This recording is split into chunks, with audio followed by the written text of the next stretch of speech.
E nosso assunto agora é tabela periódica, é química, né? 2019 foi declarado pela ONU, Organização das Nações Unidas, o ano internacional da tabela periódica dos elementos químicos, né? Pois ela completa 150 anos, viu, gente? E o objetivo é reconhecer a importância da tabela como uma das conquistas mais relevantes da ciência moderna, refletindo aí a essência da química, da física, da biologia e de outras áreas puras da nossa ciência. Bom, e é sobre a tabela periódica que nós vamos conversar agora aqui no programa, né, com o Breno Galvão. O Breno, que é professor de Química do Cefet MG Campus 1. Breno, bom dia, bem-vindo aqui ao nosso programa. Muito obrigado. Quando a gente fala de tabela periódica, muita gente já fica assustado, né? Quem vai para a área de humanos, como é o nosso caso, né? Mas outras pessoas amam e estudam muito. Afinal, tem tudo a ver com a nossa vida como um todo, né? Queria que você falasse primeiramente sobre isso, né? A importância da tabela periódica, desses elementos na nossa vida. Como você bem colocou, ela é importante não só para a química, mas para todas as ciências naturais, a biologia, né? Ela é basicamente um alfabeto do que é a natureza, do que é a matéria que a gente trabalha, né? Várias combinações dos diferentes elementos químicos criam tudo que a gente consegue encostar, tudo que a gente consegue aproveitar do dia a dia. Então, basicamente, ela responde a pergunta para a gente do que são as coisas, certo? E a gente é muito bom, depois, principalmente dos 2 últimos séculos para cá, a gente é muito bom em manipular esse alfabeto, de fazer as conexões certas entre os elementos para a gente poder aproveitar tudo a nosso favor. Desde a gente consegue sintetizar fármacos que hoje prolongam a vida das pessoas, a gente consegue fazer os plásticos que a gente permeia a nossa vida hoje, do mundo moderno, né? A gente é muito bom hoje em dia em manipular isso quimicamente e são várias as áreas que aproveitam disso, por exemplo, a própria medicina, a odontologia, a gente descobriu que flúor faz bem para os dentes, permitiu a gente um avanço enorme, né? As próteses da medicina, os fármacos, como eu já disse, as ciências materiais, a própria criação dos computadores, dos telefones que a gente usa hoje em dia, são essa manipulação da matéria e a gente precisa da tabela periódica para conseguir. Ou seja, tem a ver com tudo na nossa vida, né? Tudo ao nosso redor. Tudo que a gente pode encostar tem a ver com ela, sim. E agora, qual que é a história da tabela periódica? Eu queria que você contasse um pouco como que ela surgiu. Legal. Bom, o que se entendia muito antigamente, um conceito que vinha da antiguidade, dos gregos, dos indianos, de vários dos chineses, é que a matéria era constituída de 4 elementos: água, fogo, terra e ar. E eles acreditavam que essa combinação dessas coisas é que geravam um pouco de água e um pouco de terra, gerava uma coisa, e essas diferentes proporções dariam para a gente os metais e as coisas. A gente sabe hoje em dia que não é assim, mas isso foi uma coisa que permeou por muito tempo a humanidade. Esses 4 elementos são muito, até hoje no nosso dia a dia você vê falar disso, né? Mas eles não são o fundamento. Os elementos da tabela periódica é que compõem a matéria. Então, a primeira pessoa que falou assim, não, acabou com esses 4 elementos clássicos, foi o Lavoisier, que é o pai da química moderna. Ele definiu, falou assim, o que a gente não conseguir quebrar mais, a gente vai chamar de elemento e pronto. Aí ele separou uns lá... Tudo começou aí. Tudo começou aí. E ele mediu o peso específico de cada um, porque uns são mais pesados que os outros, e começou a falar assim, não, o que a gente não consegue quebrar mais vai ser elemento químico, a gente vai organizar isso. E fazer uma lista de cada elemento que ele definiu com relação ao seu peso, certo? Então, quando Mendeleev organizou e colocou em forma de tabela, antes era uma simples lista e era difícil fazer sentido com aquilo. Então, quando Mendeleev foi trabalhar nesse problema, já se conhecia muito bem os pesos e ele tentou organizar em forma dos pesos de modo que elementos químicos que tivessem propriedades semelhantes ficassem agrupados, certo? Então, quando ele foi começando a trabalhar, ele estava escrevendo um livro de texto de química da universidade que ele trabalhava, na Rússia, e quando ele começou a ver, ele viu que começou a aparecer um padrão muito importante que estava fazendo sentido, e ele abandonou tudo mais que ele trabalhava para tentar fazer sentido com essa organização, certo? Aí foi em 1969 que ele apareceu com ela. Ele viu que, às vezes, ele precisava, tinha um buraco onde ele não conseguia encaixar nenhum elemento com isso, ele chegava, pulava para encaixar na coluna que se definia bem ali. Então, essa é a importância, né? Se você consegue agrupar, entender as propriedades dos elementos, de onde que eles estão, você consegue manipular eles, e é o que eu comecei falando, que eles são... A manipulação deles é o que faz a química importante e que beneficia todas as outras áreas. Bom, e a gente tem inclusive a imagem, vou pedir para colocar, de um elemento químico. Eu queria que você falasse, explicasse um pouco para a gente sobre o que vai acontecer aí. É um vídeo, na verdade, né? Uma transformação desse elemento. Uhum. Esse elemento é muito curioso, ele é o galho. Ele foi um dos buracos que Mendeleev previu que teria. Ninguém conhecia o elemento, mas Mendeleev previu que ele existisse. Ele é muito legal, que ele é um metal, a temperatura ambiente 25 graus Celsius, mas a 35, uma coisa assim, ele funde. Então, a temperatura do nosso corpo, que é 36,5, é suficiente para apertar ele e você conseguir fazer ele virar um líquido na sua mão. Então, é bastante curioso. Tá, ele muda de estado, então, Muda de estado, ele é um metal, você esquenta ele um pouquinho com a sua própria mão, ele se derrete. Tem uma brincadeira que era feita antigamente, que a pessoa fazia uma colher de galho, é um metal, e dá servir um chá para uma pessoa, o chá deve estar 70, 80 graus, e ficava olhando para a pessoa enfiar uma colher de galho dentro do chá quente, a colher se derretia dentro do chá. E aí tá, né? A gente mostrando a imagem da temperatura da nossa mão provoca essa mudança, então, né? Calor. Mas agora, esse galho, só rapidinho para terminar da história da tabela, tem uma história muito curiosa. Que história? Que foi o Mendeleev, quando descreveu a tabela, ele previu 3 buracos e um deles era o galho. E ele falou assim, tem que ter um elemento que pode procurar. E enquanto ele era vivo ainda, teve um francês que falou assim, ele conseguiu experimentar e descobrir que esse elemento de fato existia e mostrou para a comunidade científica. Mendeleev falou que assim, não, esse elemento foi eu que descobri, não foi você não, porque ele previu teoricamente. Então, Mendeleev era uma figura bastante difícil, assim, e eles começaram a trocar farpas. Certo? Ele já tinha feito essa previsão, Ele fez essa previsão, esse elemento é meu, eu que vou dar nome, mais ou menos assim. E o cara que queria dar o nome, porque foi ele que descobriu. E eles ficaram trocando farpas, e eu falei assim, não, você não descobriu nada, você não fez nada, você só achou o que eu já tinha previsto. E aí ele, como ele sabia o lugar dele na tabela, ele falou assim, eu sei até que densidade que isso tem, inclusive você mediu errado. Isso aí não é o que você mediu, não. Ele nunca tinha visto o galho na vida dele, ele falou assim, não, essa densidade que você mediu aí está errado, pode fazer de novo. E isso é uma arrogância imensa, né? Mas o francês foi lá, mediu de novo, quem estava certo era o próprio Mendeleev. Ele estava certo. E no final das contas, ele ficou com a autoria oficial, então? Não, acabou ficando francês, porque foi o cara que você danado esse francês. Galho vem de França, que é o nome latim da França, galho. Então ficou com o francês. Você está com a tabela periódica, né? O que é importante as pessoas, estudantes, quem está em casa, o que é essencial que as pessoas saibam da tabela periódica? Bom, como eu falei, é o alfabeto da matéria, né? O que ela representa é como que se a gente sabe onde que um elemento está, a gente pode imaginar quais que vai ser as propriedades dele. Então, principalmente os elementos na mesma coluna se portam de maneira parecida. Só para pedir para levantar um pouquinho a tabela, isso, para a gente mostrar melhor para quem está em casa. Melhorou agora, né? Sim. Então tem que cada uma dessas colunas representa uma propriedade semelhante. E a gente pode prever densidades e outras propriedades só olhando a posição que eles estão na tabela. Então todo mundo que trabalha com transformar a matéria precisa de ter uma referência dessa aqui para trabalhar. E hoje 118 elementos, é isso? 118 elementos.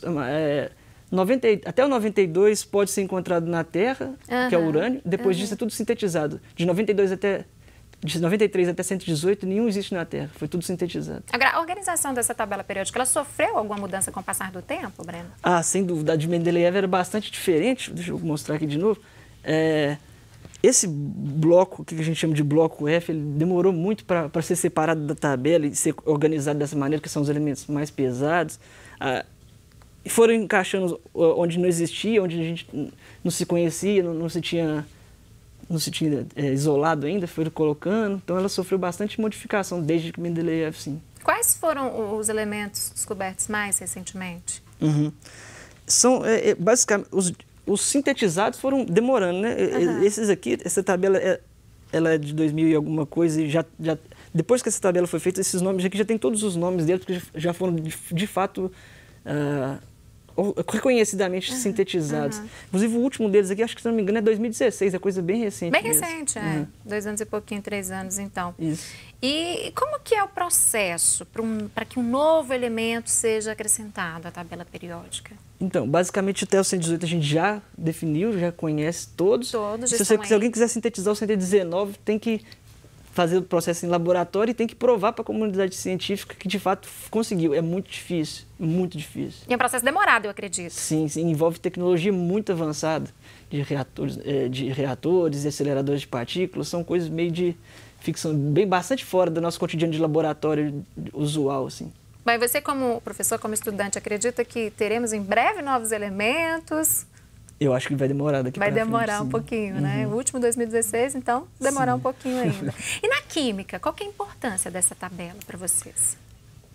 Bom, para a gente, professor, e para os alunos, ela é fundamental. Antigamente, pedia-se que os alunos decorassem ela. Acho que é por isso que hoje em dia quase todo mundo odeia química. Exatamente, né? Decorar a tabela periódica. Oh, meu Deus! Ninguém precisa decorar mais. E hoje em dia ela é para consulta.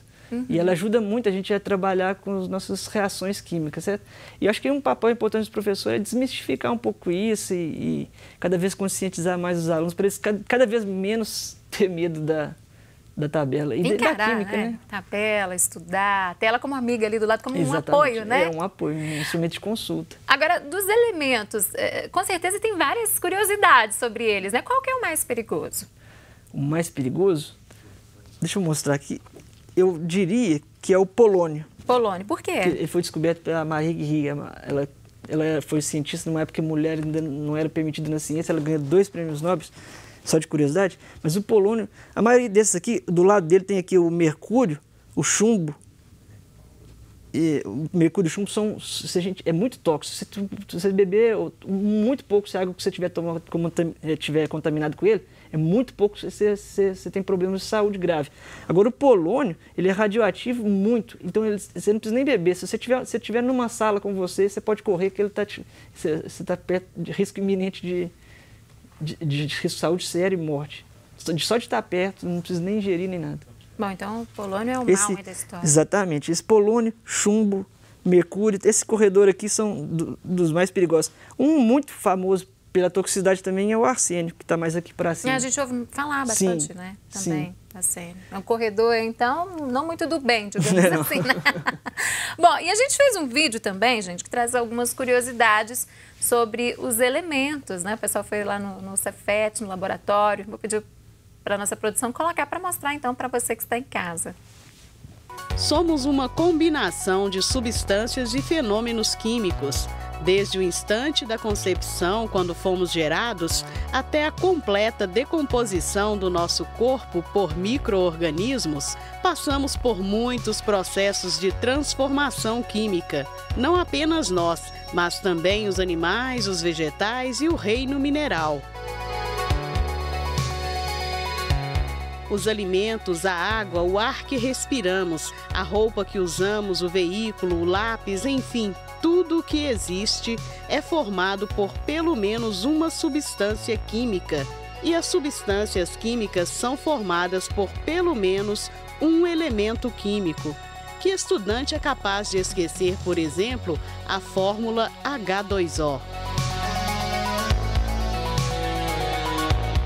Ao falar em elementos químicos, logo nos vem à mente a inesquecível tabela periódica. Em 1869, o físico e químico russo Dmitry Mendeleev criou a primeira versão. Para termos ideia da importância dessa tabela, a Assembleia Geral das Nações Unidas proclamou 2019 como o Ano Internacional da Tabela Periódica dos Elementos Químicos. Então, neste ano, ela completa nada mais, nada menos do que 150 anos. Muito bacana, eu já quero falar dessa tabela gigante aí, né? Agora, elemento, a gente corre algum risco de algum elemento desaparecer? Sim. Corremos? Sim. Na verdade, isso aqui é pouco conhecido assim, pra gente, mas o último elemento estável é o chumbo, na posição 82. Depois dele, todos eles vão acabar. Igual eu falei com você que o polônio está depois dele, ele está acabando. Ele é perigoso porque ele emite radiação que ele vai se desintegrando e vai transformando em chumbo. Todos eles depois do 82 até o 118, se você esperar tempo suficiente, eles vão acabar. Só que para alguns isso pode significar milhões de anos. Não é uma coisa rápida, né? Não, de modo algum. Agora eu quero falar dessa tabela bonita que nós mostramos aí. Ela faz parte de um projeto lá do Cefet. Conta pra gente, me parece que é a maior do Brasil, é isso? Sim, pois é. A gente resolveu fazer essa tabela em comemoração aos 150 anos. A gente nem estava com tanta expectativa assim, a gente basicamente acreditou que pudesse fazer uma tabela que desse para ser vista da Amazonas. E a gente foi trabalhando em cima do projeto, trabalhando até sair. E foi crescendo, foi sendo abraçado por várias pessoas diferentes e acabou dando mais certo do que a gente esperava. Ela tem 14 metros de largura. A gente nem esperava. E dá para ver bem da Amazonas, que ali é onde o Cefet fica e passa muita gente todo dia, né? Está nos vidros, não é isso? Está nos vidros, ela foi adesivada por fora. Muita gente envolvida no projeto? Bastante gente do departamento de química, umas 6 pessoas ou 8, mas teve o apoio de todo mundo, inclusive da direção do Cefet, foi muito bem recebida. Bom, e já que a gente está falando da celebração dos 150 anos da tabela periódica, tem uma programação especial aí ainda este ano lá no Cefet que vocês estão organizando, Breno? Tem sim. Durante a Semana da Ciência e Tecnologia, que é uma semana nacional, que a gente comemora as ciências, a gente está organizando a Semana da Química, como parte de uma semana CIT, que a gente chama de Ciência e Tecnologia. E nesse decorrer vai ter palestras sobre química, sobre pessoas de empresas químicas, etc. E na abertura, no primeiro dia, a gente vai ter uma apresentação, uma comemoração dessa tabela que a gente construiu, um evento meio teatral assim, para mostrar com os alunos, envolvendo os alunos. Em seguida, vai ter uma palestra que eu vou dar sobre a história da química e da tabela periódica. Vai ser em outubro? Vai ser em outubro, sim. Tá, e o evento é aberto para a população, só para a comunidade acadêmica?